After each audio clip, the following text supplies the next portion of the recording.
Haleluya, puji Tuhan. Mari kita berdiri semua, kita ucapkan ini dengan sungguh-sungguh, dengan iman, kita aminkan. Kita letakkan tangan kita di dada kita, 1, 2, ya. Siapa aku adalah apa kata firman Tuhan. Apa yang kupunya adalah apa kata firman Tuhan. Apa yang dapat kulakukan adalah apa kata firman Tuhan. Sekarang aku akan menerima firman Tuhan. Pikiranku fokus, hatiku murni menerima. Hidupku tidak akan sama lagi. Karena aku adalah pemenang di dalam nama Tuhan Yesus Kristus. Amin. Beri kemuliaan bagi Tuhan. Mana suaranya? Haleluya. Haleluya, haleluya. Keluargaku di dalam Tuhan. Beberapa minggu yang lalu kita sudah mendengar seri khotbah tentang surat Yudas. Ada 4 seri khotbah surat Yudas, dan kemudian dilanjutkan dengan seri khotbah surat Yakobus yang dimulai dari seri pertama yaitu minggu lalu, dan hari ini kita akan masuk kepada seri kedua daripada surat Yakobus. Dan kedua surat ini, baik surat Yudas maupun surat Yakobus, itu berbicara mengenai iman, tetapi dengan penekanan yang berbeda. Kalau surat Yudas itu menekankan tentang kita harus berjuang mempertahankan iman kita di dalam menghadapi pengajar-pengajar palsu, menghadapi ajaran-ajaran palsu, menghadapi orang-orang yang dipakai iblis untuk menghancurkan umat Tuhan. Maka di Yakobus ini kita ditekankan untuk mempertahankan iman kita dari pencobaan-pencobaan pribadi lepas pribadi kita. Dan bahkan di dalam surat Yakobus ini yang terdiri dari 5 pasal itu juga diberikan panduan di dalam menjalankan iman kita seperti apa. Dan sama seperti Yudas, ya bukan Yudas Iskariot yang menulis surat Yudas, tetapi Yudas saudara Yesus secara jasmani. Yakobus juga saudara Yesus secara jasmani, dan Yakobus juga saudara Yudas secara jasmani. Dan kedua surat ini dimulai dengan kata-kata hamba Yesus Kristus. Karena memang itulah identitas kita sebagai anak Allah dan sebagai hamba Yesus Kristus. Katakan amin. Ada orang berkata, saya mau jadi anak Allah aja, gak mau jadi hamba. Gak bisa. Karena itu berarti harus mencoret bagian dari firman Tuhan yang mengatakan Kristus adalah Tuhanmu dan engkau adalah hambanya. Nggak bisa. Identitas kita memang sebagai anak Allah, tetapi identitas kita juga sebagai hamba Yesus Kristus. Katakan amin. Dan sebagai hamba Yesus Kristus, kita harus mengikuti kemanapun langkah Yesus, dan kita harus tunduk dan taat kepada perintah Yesus. Jadi jangan pernah lupa, identitas kita adalah hamba Kristus. Kalau kita mau marah, ingat bahwa kita adalah hamba Kristus. Kalau kita mau maki orang, ingat kita adalah hamba Kristus. Kalau kita mau berbuat yang tidak jujur, ingat kita hamba Kristus. Kalau kita mau berbuat dosa apapun, ingat kita adalah hamba Kristus. Haleluya. Dan surat Yudas ini juga surat Yakobus dituliskan dan ditujukan kepada orang-orang yang sudah, yang sudah menerima Yesus sebagai Tuhan dan Juru Selamatnya. Bukan kepada orang yang belum menerima Yesus sebagai Tuhan dan Juru Selamatnya. Bagi yang mau mengulang atau belum sempat mendengar firman Tuhan mengenai seri surat Yudas dan juga seri pertama surat Yakobus minggu lalu, dapat melihat di channel YouTube saya di PDTIR Sucipto Lubis, dan saya Sucipto Lubis, gembala di sidang jemaat GPDI Pemenang ini, ya, mengucapkan selamat datang kepada yang baru beribadah di tempat ini ya. Tadi ada jiwa baru, ya di ibadah pertama juga tadi ada jiwa baru, di ibadah kedua ini juga ada jiwa baru. Ya, kami mengucapkan selamat datang. Kita akan sama-sama bertumbuh ke arah Kristus dan kita juga akan sama-sama dibangun di dalam takut akan Tuhan. Katakan amin. Haleluya. Minggu lalu kita mendengar di dalam seri pertama surat Yakobus, ya, di Yakobus 1 ayat 2 dikatakan, anggaplah suatu kebahagiaan apabila engkau jatuh ke berbagai-bagai pencobaan. Haleluya. Anggap suatu kebahagiaan. Jadi jangan bersungut-sungut jika kita jatuh ke dalam berbagai-bagai pencobaan, karena kami pastikan pencobaanmu akan lebih dari satu. Karena di sini dikatakan berbagai-bagai pencobaan. Dan keluargaku di dalam Tuhan, orang yang mengenal Tuhan, orang yang hidup di dalam Tuhan, orang yang hidup di luar Tuhan, orang yang tidak kenal Tuhan, semuanya jatuh ke dalam berbagai-bagai pencobaan. Karena itu memang buah daripada dosa Adam dan Hawa. Jadi jangan berpikir, kok anak Tuhan aja yang jatuh ke dalam pencobaan? Yang gak kenal Tuhan kok gak jatuh ke dalam pencobaan? Pencobaannya sama, semua jatuh.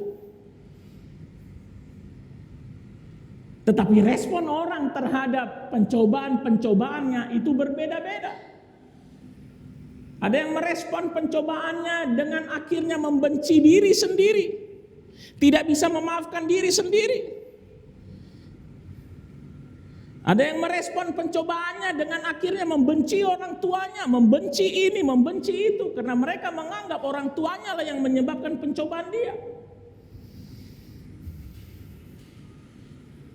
Ada yang merespon pencobaannya dengan akhirnya membenci Tuhan. Tetapi respon yang Tuhan inginkan adalah kita menganggap sebagai suatu kebahagiaan jika apabila pada saat kita jatuh ke dalam berbagai-bagai pencobaan. Amin. Kemarin kami ngobrol dengan seseorang dan orang tersebut bertanya, nggak tahu protes ya. Kau bahagia jatuh ke dalam pencobaan? Padahal kan saya kalau jatuh ke dalam pencobaan, saya marah, saya kecewa, saya kesal. Tapi kok Tuhan suruh anggap kebahagiaan? Dan ada lagi yang berkata, kalau saya marah, kalau saya kesal, kalau saya sedih karena pencobaan saya, apakah itu dosa? Kami mau katakan keluargaku di dalam Tuhan, Yesus Kristus adalah Tuhan 100% yang menjadi manusia 100% selama 33 tahun. Yesus yang adalah Tuhan 100% menjadi manusia 100%. Yesus menjalani kehidupannya sebagai manusia 100% tanpa dosa itu selama 33 tahun. Yesus pernah marah? Pernah. Tadi aja waktu ada orang yang melarang anak-anak datang kepada Yesus, Yesus marah. Di bait suci Allah pada saat Yesus melihat di halaman bait suci Allah ada banyak orang berdagang, Tuhan Yesus marah. Jadi kalau kita merasa marah di dalam pencobaan kita, Yesus kita mengerti. Katakan amin. Yesus ngerti kok kemarahanmu di dalam pencobaanmu. Yesus pernah sedih? Pernah. Sebagai manusia 100% dia pernah sedih. Dan puncak kesedihannya ada di kayu salib. Pada waktu semua dosa umat manusia ini ditimpakan kepada dia di atas kayu salib, Allah bapa memalingkan mukanya dan Yesus berkata dengan sangat sedih, "Allahku, kenapa engkau meninggalkan aku?" Jadi pada saat engkau sedih di dalam pencobaanmu, Yesus mengerti. Haleluya. Jadi jangan merasa sedih sendirian di dunia ini. Ada Yesus yang mengerti. Yesus pernah kecewa. Pernah pada saat dia berdoa. Dan setelah selesai berdoa dia melihat muridnya tidur. Dan dia berkata, "Tidak bisakah engkau bertahan untuk berdoa?" Dia kecewa. Jadi pada saat engkau kecewa di dalam pencobaanmu, Yesus mengerti. Haleluya. Itu kenapa keluargaku di dalam Tuhan, pada saat engkau jatuh ke dalam pencobaan, engkau merasakan amarah itu, engkau merasakan kekecewaan itu, engkau merasakan kesedihan itu, datang kepada Yesus karena dia mengerti. Amin. Orang tuamu belum tentu mengerti amarahmu. Suami atau istrimu belum tentu mengerti kesedihanmu. Anakmu belum tentu mengerti kekecewaanmu. Tapi ada Yesus mengerti. Haleluya. Itu kenapa pada saat kita masuk ke dalam bilik doa kita, jangan dirangkai-rangkai kata-katanya. Apa adanya saja. "Tuhan, aku sedang marah Tuhan dengan pencobaanku." Jangan malu-malu. "Tuhan, aku sedang kecewa dengan hidupku. Tuhan, aku sedih melihat suamiku yang belum bertobat." Bicarakan dengan Yesus. Telanjanglah di hadapan Tuhan di dalam doamu. Bukan telanjang secara jasmani ya. Bukan. Tetapi telanjang dalam arti tanpa penghalang, tanpa penutup apapun, tanpa tembok apapun. Utarakan isi hatimu kepada Tuhan, kepada Yesus, karena dia mengerti. Amin. Adam dan Hawa, mereka telanjang di hadapan Allah sebelum mereka jatuh ke dalam dosa. Pada saat mereka jatuh ke dalam dosa, mereka mengambil daun-daun menutupi tubuh mereka dan mereka bersembunyi kepada Tuhan.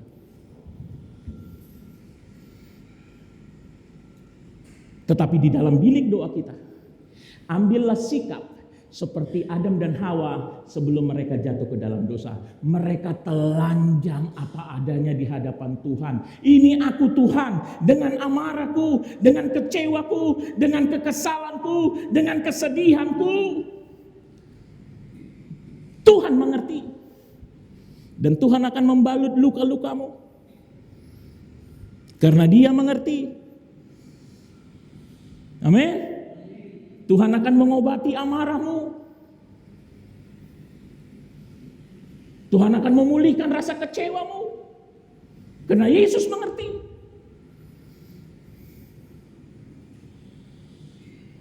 Amin. Berdoalah kepada Yesus. Karena dia mengerti. Kenapa kita harus menganggap suatu kebahagiaan jika kita jatuh ke dalam berbagai pencobaan? Karena pencobaan-pencobaan kita menuntun kita kepada ketekunan yang akhirnya menghasilkan buah yang matang di dalam iman kita. Pencobaanmu adalah ujian imanmu. Haleluya. Haleluya. Kalau orang mau naik kelas, harus melalui ujian. Kalau orang mau bertumbuh, harus melalui ujian. Harus melalui pencobaan. Berkat tidak akan menumbuhkanmu, pencobaan yang akan menumbuhkan imanmu. Haleluya. Lantas kenapa harus berbahagia? Yang dimaksud di sini menganggap sebagai suatu kebahagiaan bukan berarti pada saat kita melihat rumah tangga kita hancur, terus kemudian kita lompat-lompat di luar sana, "Hore, terima kasih Tuhan, rumah tanggaku hancur." Bukan. "Hore, aku tinggal kelas Tuhan. Hore aku mau diceraikan nih suamiku Tuhan. Bukan. Anggap suatu kebahagiaan. Karena iman kita tahu pasti. Iman adalah pengetahuan yang pasti akan apa yang kita harapkan. Bukti dari apa yang kita tidak lihat. Amin. Iman kita tahu pasti bahwa Yesus Kristus Tuhan kita mengukur setiap pencobaan kita. Sehingga tidak melampaui kekuatan kita. Makanya kita dapat menganggap itu suatu kebahagiaan.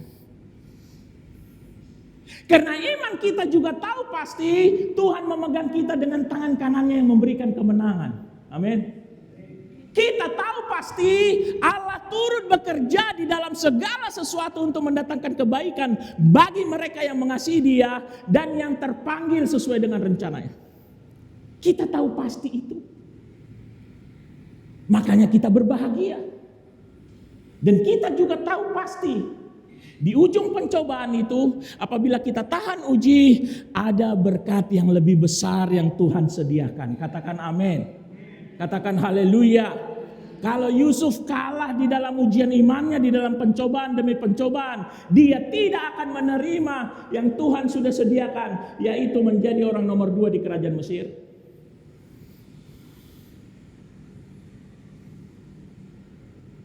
Jadi keluargaku di dalam Tuhan, anggap suatu kebahagiaan, karena pada saat engkau jatuh ke dalam berbagai pencobaan, itu karena ada sesuatu yang besar yang Tuhan sudah siapkan sebagai berkat untukmu di ujung pencobaan itu.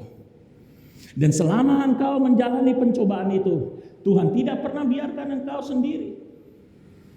Tuhan memegangmu dengan tangan kanannya yang memberikan kemenangan. Katakan amin. Dan Tuhan bekerja dalam segala sesuatu termasuk dalam pencobaanmu untuk mendatangkan kebaikan kepadamu.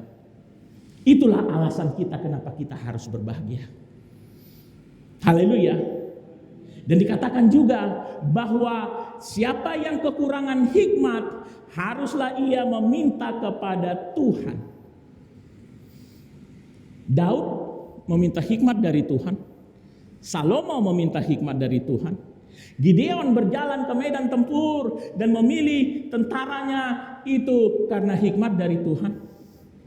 Di dalam menghadapi pencobaan-pencobaan kita sangat membutuhkan hikmat dari Tuhan. Dan mintalah hikmat itu, mintalah jalan keluar itu, mintalah kemampuan kekuatan itu, mintalah pemulihan dan mujizat itu. Tetapi mintalah kepada Tuhan dengan tanpa bimbang. Katakan amin. Karena orang yang bimbang, jangan dia merasa akan mendapatkan sesuatu pun dari Tuhan. Haleluya. Dan orang yang mendua hati, jangan pernah berpikir hidupnya akan tenang.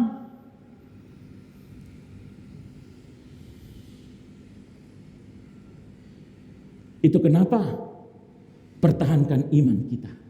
Haleluya, haleluya. Dan kemudian kita akan masuk ke dalam bagian selanjutnya daripada surat Yakobus ini. Kita akan baca di dalam ayat yang ke-9. Yakobus 1 ayat 9 sampai 11. Yuk kita baca sama-sama. 1, 2 ya. Baiklah saudara yang berada dalam keadaan yang rendah, bermegah karena kedudukannya yang tinggi. Dan orang kaya karena kedudukannya yang rendah, sebab ia akan lenyap seperti bunga rumput. Karena matahari terbit dengan panasnya yang terik dan melayukan rumput itu, sehingga gugurlah bunganya dan hilanglah semaraknya. Demikian jugalah halnya dengan orang kaya. Di tengah-tengah segala usahanya, ia akan lenyap. Kembali ke ayat 9. Sepertinya ayat 9 sampai 11 ini hanya diselipkan oleh Yakobus di dalam surat ini. Karena sepertinya ayat 9 sampai 11 sepertinya bukan bicara tentang iman. Tetapi ternyata keluargaku di dalam Tuhan, ayat 9 sampai 11 ini adalah bagian yang sangat penting di dalam 5 pasal dari surat Yakobus ini. Karena ini bicara tentang kaya miskin. Ada orang yang kaya, ada orang yang miskin, betul? Betul? Tetapi yang Tuhan mau katakan di sini adalah jangan sangkutkan, jangan ikatkan imanmu dengan hartamu. Jangan kaitkan imanmu dengan kekayaan atau kedudukan sosial ekonomimu. Sekarang ini keluargaku di dalam Tuhan, ada banyak pemahaman yang salah. Dulu ya, saya nggak tahu sekarang. Dulu kalau ada orang kaya, rajin ke gereja, semua orang muji dia nggak? Betullah dia diberkati Tuhan. Betullah hidupnya berkenan sama Tuhan. Kenapa? Mobilnya 10. Rumahnya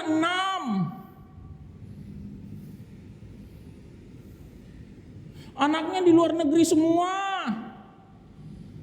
Uangnya banyak. Orang mengkaitkan harta kekayaan dengan iman. Padahal Tuhan tidak pernah lihat berapa harta kekayaanmu. Enggak pernah.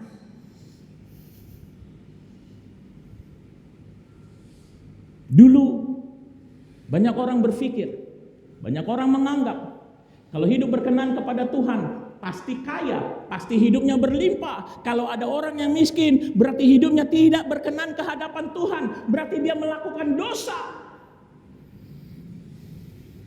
Lazarus miskin atau kaya? Miskin. Janda di Sarfat miskin atau kaya? Miskin. Kenapa hidup mereka berkenan kepada Tuhan? Nabi Elia, Nabi Elisa, kaya apa miskin? Miskin. Kenapa hidupnya berkenan ke hadapan Tuhan dan dipakai Tuhan dengan luar biasa? Kita manusia yang akhirnya mengikat-ngikatkan iman dengan harta.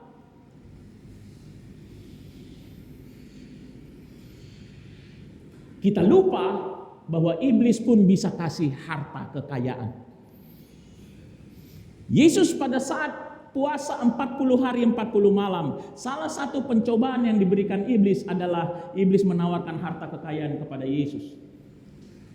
Iblis bisa memberikan harta kekayaan, tetapi tidak bisa memberikan surga, tidak bisa memberikan kuasa untuk menikmati hasil jerih lelah kita.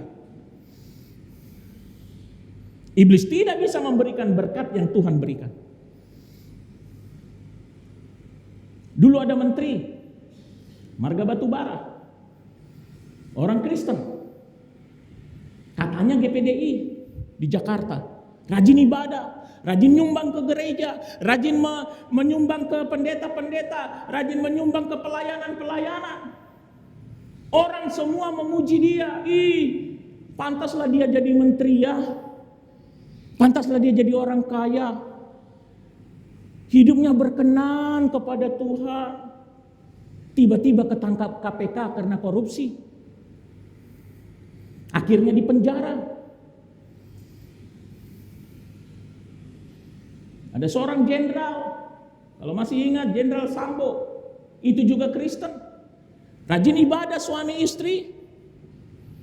Rajin menyumbang ke sana kemari untuk pekerjaan Tuhan, untuk pendeta-pendeta, untuk gereja-gereja. Semua orang memuji dia. Anak Tuhan.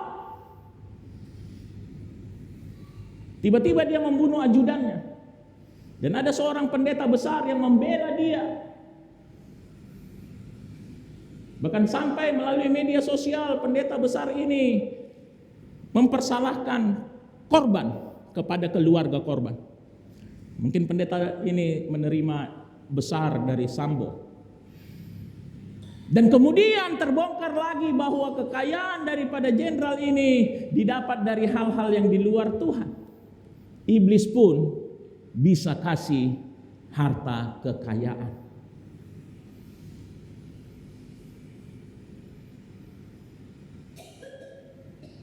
Jangan sangkutkan imanmu dengan kedudukan sosial ekonomimu.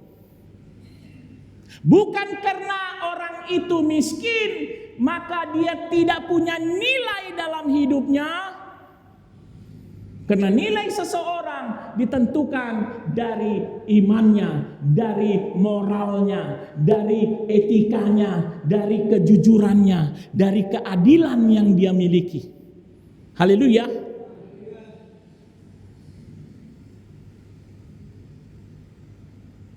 Jangan sangkutkan imanmu dengan hartamu. Baik engkau sedang kaya maupun engkau sedang miskin, tidak ada urusannya sama Tuhan, karena Tuhan melihat manusia dalammu. Katakan amin. Katakan haleluya. Dan kalau kita lihat benar-benar di ayat 9 ini, yuk kita baca sama-sama. Baiklah saudara yang berada dalam keadaan yang rendah, bermegah karena kedudukannya yang tinggi. Adakah dikatakan di sini baiklah kepada saudara yang berada dalam keadaan miskin secara harta? Ada? Yang dikatakan adalah yang berada dalam keadaan yang rendah, dia akan bermegah. Dan kalau kita lihat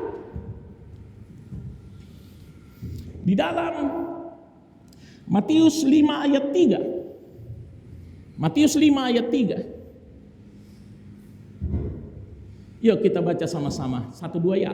Berbahagialah orang yang miskin di hadapan Allah, karena merekalah yang mempunyai kerajaan sorga. Katakan amin.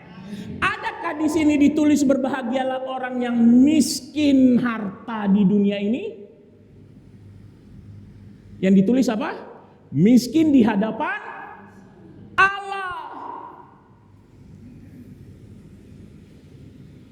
Raja Daud kaya atau miskin? Kaya. Tetapi pada saat dia dalam masalah, dalam pertempuran, dia akan berlutut di hadapan Tuhan dan bertanya dan meminta hikmat kepada Tuhan. Karena dia merasa miskin di dalam hikmat di hadapan Tuhan. Dia kaya secara harta jasmani, tetapi dia merasa miskin di dalam hikmat, sehingga dia meminta hikmat dari Tuhan. Di dalam pertempurannya pun dia meminta kemampuan pertolongan kepada Tuhan. Karena Daud dia kaya secara harta jasmani, tetapi di hadapan Tuhan dia merasa miskin di dalam kemampuan, sehingga dia butuh kemampuan dari Tuhan. Jadi yang dilihat Tuhan bukan kaya atau miskinnya engkau secara harta jasmani, tetapi apakah engkau memposisikan diri sebagai miskin di hadapan Allah atau sebagai kaya di hadapan Allah. Ada orang kaya secara harta, juga kaya, merasa kaya di hadapan Tuhan, sehingga dia merasa tidak perlu lagi ke gereja, sehingga dia merasa tidak perlu lagi hikmat daripada Tuhan. Karena dia merasa kaya akan hikmat, merasa kaya akan kemampuan. Dia tidak mau lagi membangun hubungan dengan Tuhan di dalam doa. Karena dia merasa kaya akan koneksi di dunia ini.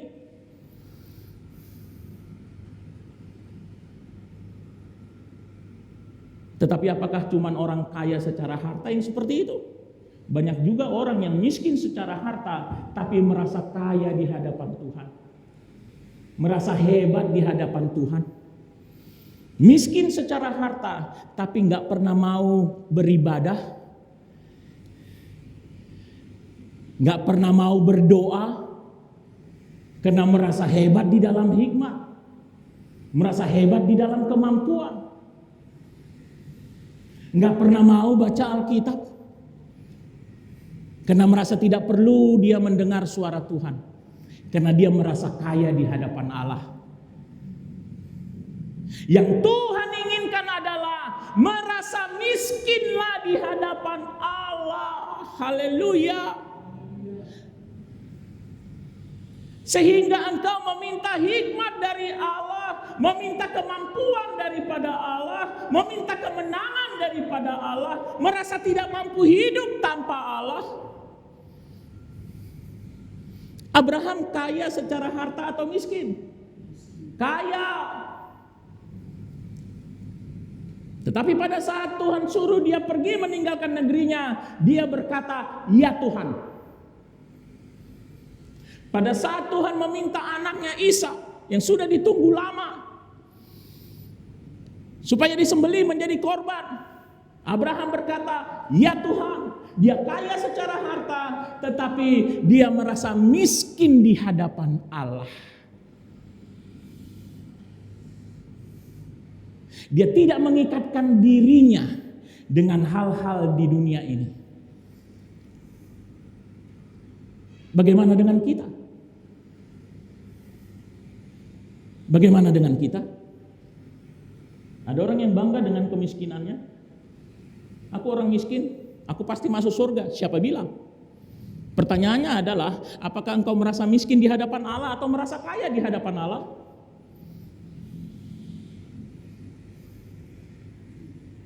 Periksa diri kita masing-masing, keluargaku di dalam Tuhan.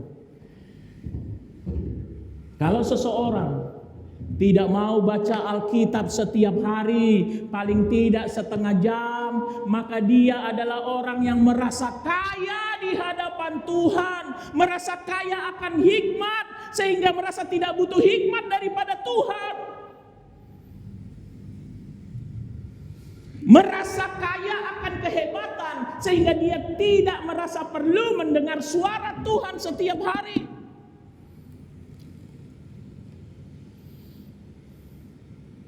Ada orang kaya secara harta yang tidak mau baca Alkitab setiap hari? Ada. Tetapi adakah orang miskin yang secara harta tapi pun tidak mau membaca Alkitab setiap hari? Ada juga. Jadi bukan hartamu di dunia ini yang Tuhan pentingkan, tetapi apakah kita memposisikan diri sebagai miskin di hadapan Allah, sehingga kita butuh akan Tuhan. Haleluya. Haleluya. Di dalam Lukas 14 ayat 11.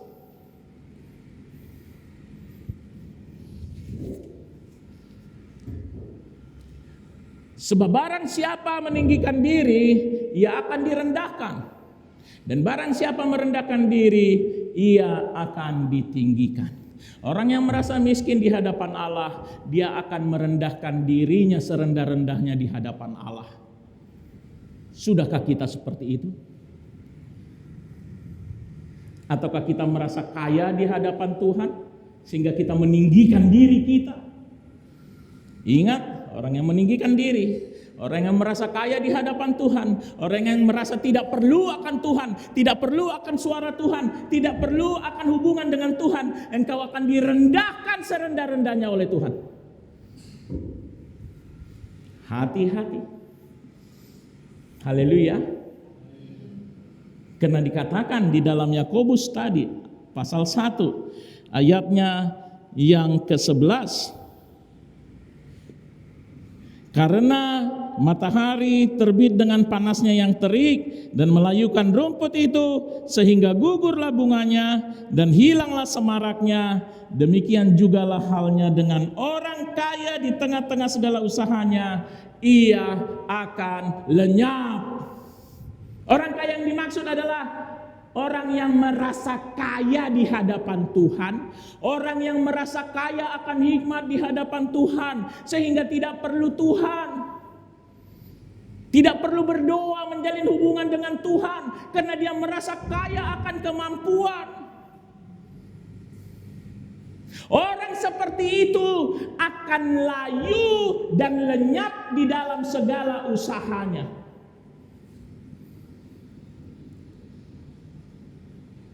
Ayo kita periksa diri kita masing-masing.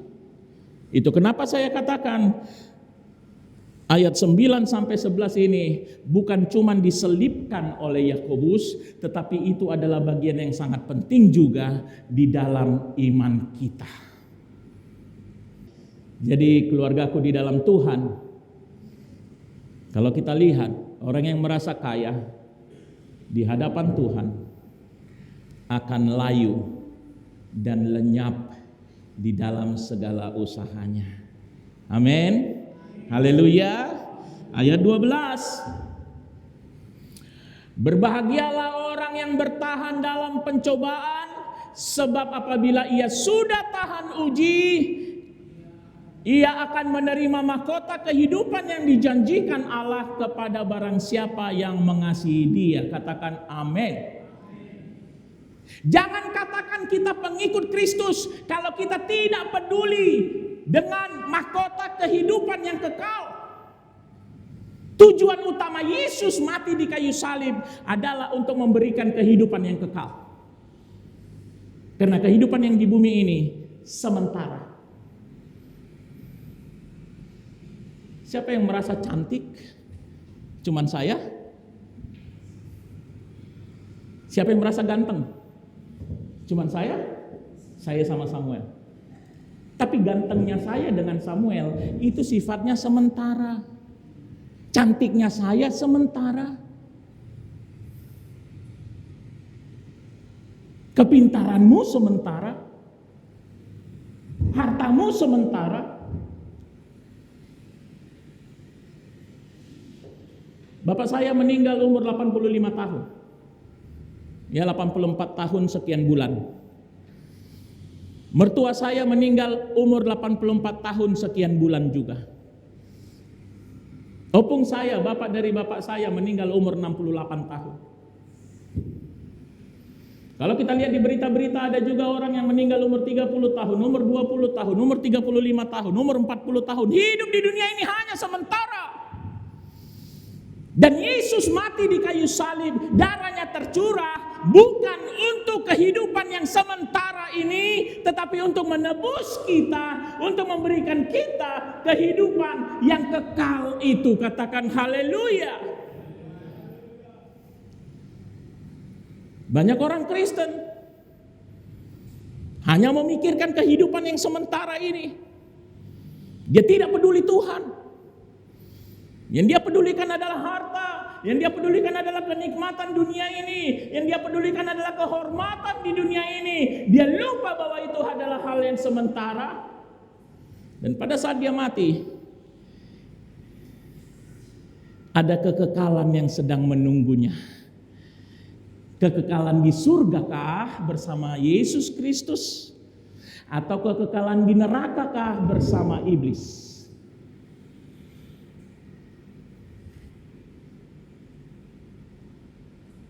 Pilihan ada di tangan kita. Tidak ada di antara kita yang bisa lari dari kekekalan sesudah mati. Pertanyaannya adalah, apakah kekekalan di surga bersama Allah atau kekekalan di neraka bersama iblis? Yesus mati di kayu salib. Itu untuk memberikan kepada kita hak akan mahkota kehidupan itu. Tetapi mahkota kehidupan itu, kehidupan yang kekal di surga yang kekal, itu ditujukan hanya bagi orang yang bertahan dalam pencobaan. Katakan amin. Kalau di dalam ayat 2 tadi dikatakan anggaplah suatu kebahagiaan bila jatuh ke dalam pencobaan, di dalam ayat 12 ini dikatakan bukan anggap lagi, tetapi berbahagialah orang yang bertahan Pada saat kita masuk ke dalam pencobaan, anggap itu suatu kebahagiaan. Pada saat kita keluar dari pencobaan itu dengan memenangkan pertandingan iman kita berbahagia. Karena mahkota kehidupan itu milik kita. Katakan amin. Katakan haleluya. Kita memang hidup di dunia ini, kita memang harus berjuang dan bekerja keras menghidupi diri kita, menghidupi keluarga, menghidupi anak-anak kita. Tetapi ada satu perlombaan iman yang harus kita menangkan untuk mahkota kehidupan yang kekal itu. Amin. Haleluya. Ayat 13. Apabila seorang dicobai, janganlah ia berkata pencobaan ini datang dari Allah. Sebab Allah tidak dapat dicobai oleh yang jahat dan ia sendiri tidak mencobai siapapun. Apabila pencobaanmu terasa berat, keluargaku di dalam Tuhan, jangan salahkan Tuhan. Jangan benci Tuhan. Karena Tuhan tidak pernah mencobai siapapun. Ayat 14. Tetapi tiap-tiap orang dicobai oleh keinginannya sendiri. Oleh apa? Karena ia diseret dan dipikat olehnya. Ada orang yang jatuh ke dalam pencobaan. Ayat 14 masih, jangan terlalu cepat. Ya, terima kasih. Ada orang yang jatuh ke dalam pencobaannya karena keinginannya sendiri. Dia suka minuman keras, akhirnya jadi sakit lever. Jangan bilang aku sakit lever karena pencobaan dari Tuhan lah itu. Tidak.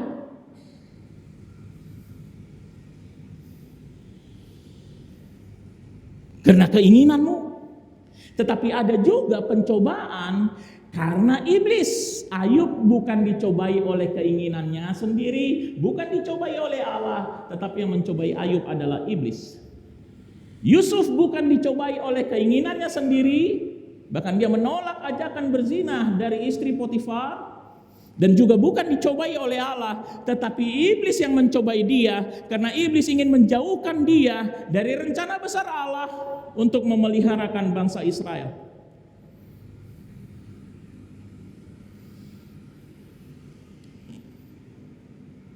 Itu kenapa keluargaku di dalam Tuhan, tetaplah kita bertahan di dalam iman kita.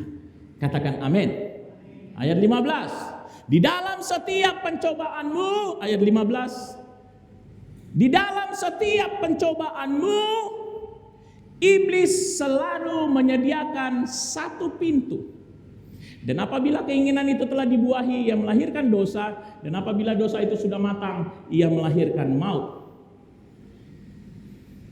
Di dalam setiap pencobaanmu, iblis menyediakan satu pintu yang menggodamu supaya engkau jatuh di dalam dosa.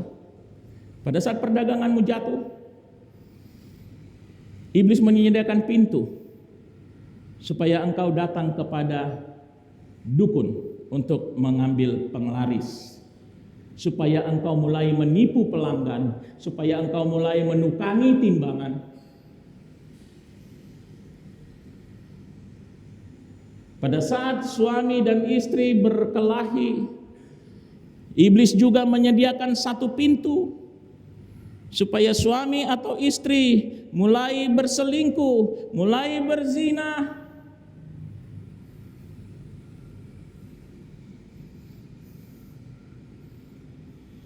Pada saat seorang anak memiliki masalah dengan orang tua, iblis juga menyediakan pintu supaya si anak mulai mencoba narkoba, mencoba judi online. Iblis selalu menyediakan satu pintu untuk memikatmu.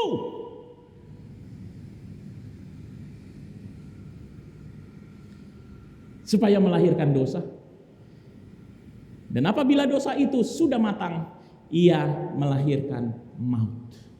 Itu kenapa dikatakan berbahagialah yang bertahan. Haleluya. Haleluya. Ayat 16.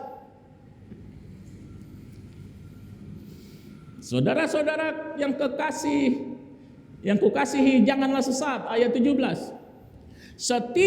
Yuk kita baca sama-sama. 1, 2 ya.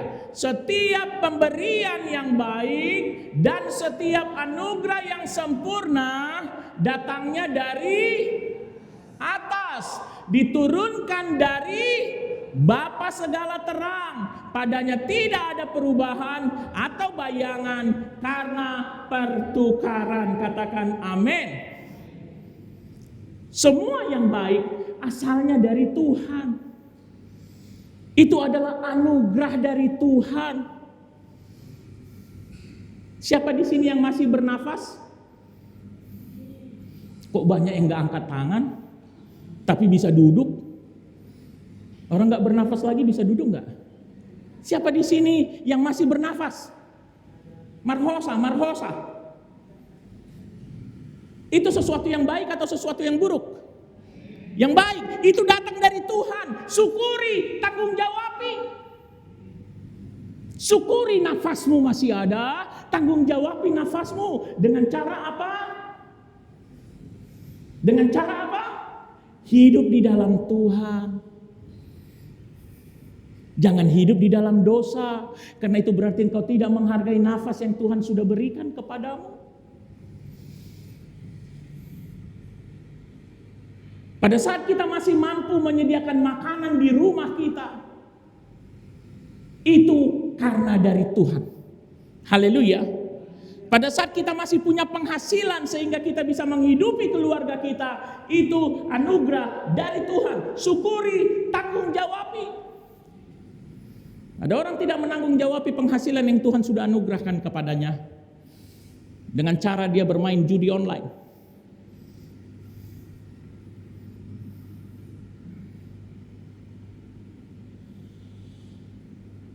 Siapa di sini yang suaminya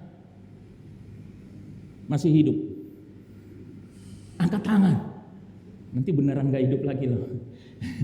Cuman Mama Ru yang angkat tangan. Yang lainnya mantah ya. Gak ada lagi istri-istri yang suaminya masih hidup di sini. Ada? Siapa? Ya. Haleluya. Itu anugerah dari Tuhan. Ya tapi suamiku kan enggak di dalam Tuhan. Itu karena Tuhan masih mau menyediakan waktu bagi suamimu untuk kembali kepada Tuhan. Syukuri, tanggung jawabi. Dengan cara apa? Memberikan kesaksian kepada suamimu, memberitakan firman kepada suamimu, dan mendoakan suamimu. Haleluya. Semua yang baik datangnya dari Tuhan, anugerah yang sempurna dari atas, tanggung jawabi dan syukuri. Katakan haleluya. Haleluya. Dan sebagai ayat terakhir, ayat 18. Atas kehendaknya sendiri, Ia telah menjadikan kita oleh firman kebenaran, supaya kita pada tingkat tertentu menjadi anak sulung di antara semua ciptaannya. Katakan amin.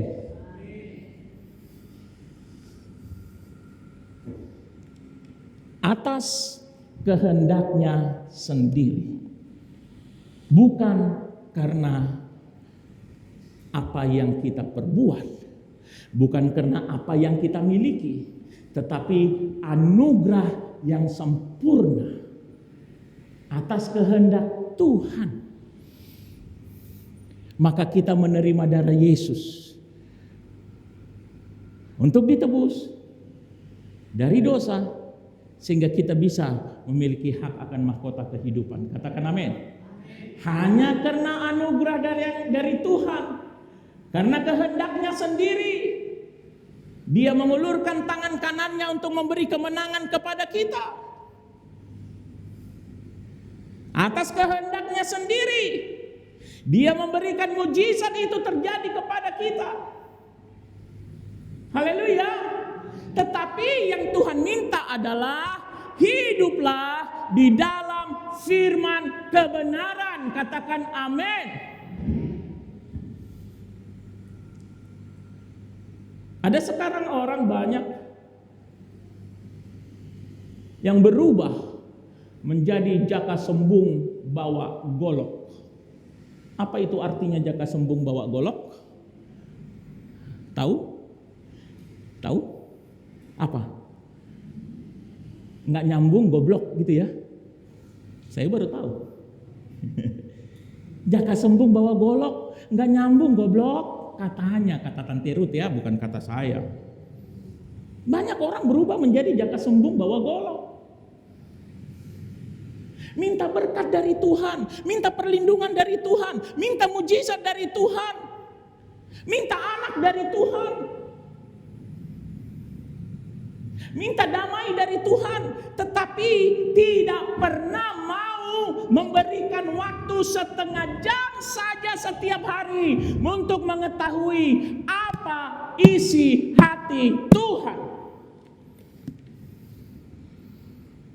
Maunya kita yang minta terus sama Tuhan, tapi kita nggak pernah mau mendengar suara Tuhan karena kita merasa lebih hebat dari Tuhan, karena kita merasa kaya di hadapan Tuhan, sehingga kita tidak merasa perlu lagi mendengar suara Tuhan.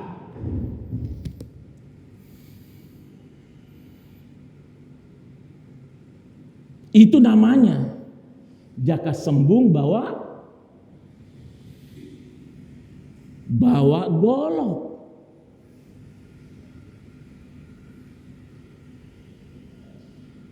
Kita minta sama Tuhan hari ini, kita minta sama Tuhan besok, kita minta sama Tuhan kemudian, setiap hari minta sama Tuhan, tapi tidak pernah mau menjalin hubungan dengan Tuhan di dalam doa kita, karena kita tidak mau menyisihkan waktu kita setiap hari untuk berdoa kepada Tuhan.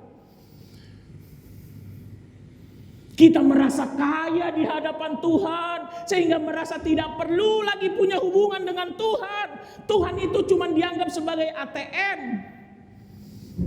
Butuh duit baru datang ke ATM. Nggak butuh duit, lupa sama ATM.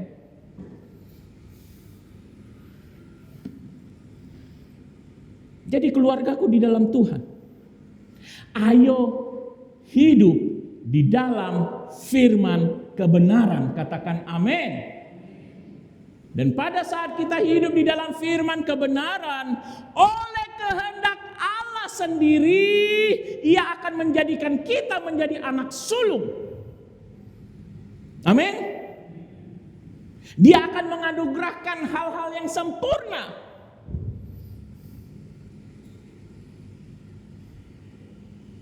Amin. Haleluya. Dia akan memberikan pemeliharaan yang terbaik. Dia akan bekerja di dalam segala sesuatu dalam hidup kita untuk mendatangkan kebaikan kepada kita.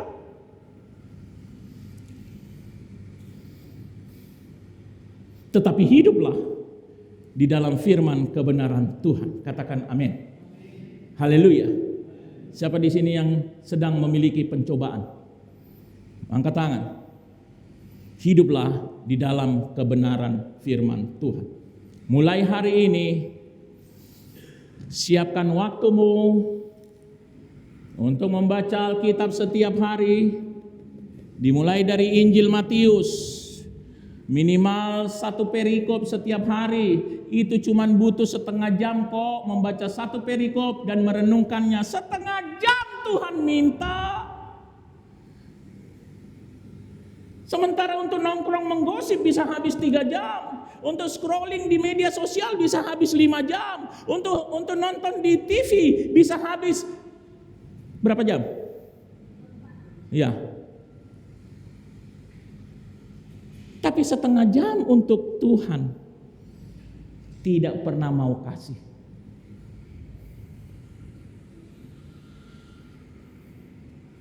Ayo. Berikan hatimu supaya engkau bisa bertahan di dalam pencobaan. Amin. Haleluya. Kami mengundang singers.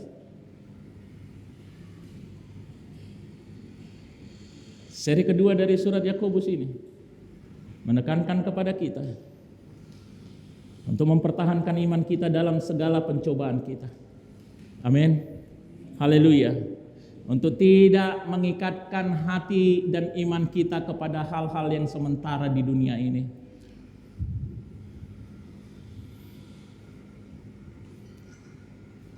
Tuhan hadir di sini yang sedang dalam pencobaan atas kehendak Tuhan. Tuhan akan berikan pemulihan, pertolongan, mujizat kepadamu.